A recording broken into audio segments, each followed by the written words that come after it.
ఇప్పుడు దాని గురించి సంతోష్ అన్న చేసిన పనుల గురించి, గ్రీన్ ఇండియా ఛాలెంజ్ గురించి, కేసీఆర్ గారు తలపెట్టిన హరితహారం గురించి తెలుసుకోవడం జరిగింది. ఆ టైంలో, కరోనా టైంలో కూడా మనం అందరం ఆక్సిజన్ కోసం ఎంత సఫర్ అయ్యామో అందరికీ తెలుసు.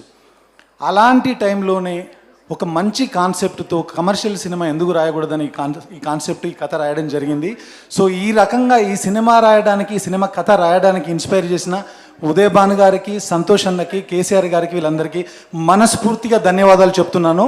ఇది ఓన్లీ బ్లడ్ షెడ్ లేదంటే ఎంటర్టైన్మెంటు, సాంగ్స్ అలాంటి సినిమా కాదు. అలాగని మీ కమర్షియల్ ఎలిమెంట్ లేని ఒక మెసేజ్ ఓరియంటెడ్ సినిమా మాత్రమే కాదు, అన్ని సమపాలలో బ్లెండ్ చేసిన సినిమా. బయలాజికల్ మెమరీని టచ్ చేస్తూ, మొక్క యొక్క ఇంపార్టెన్స్ని చెప్తూ సినిమాని ఆద్యంతం చాలా చక్కగా రాసాం. అంతే చక్కగా నాతో పాటు 9 సంవత్సరాలు 8 సంవత్సరాలు జర్నీ చేసిన మురళి తీశారు. ఈ సినిమా మీ అందరికీ తప్పకుండా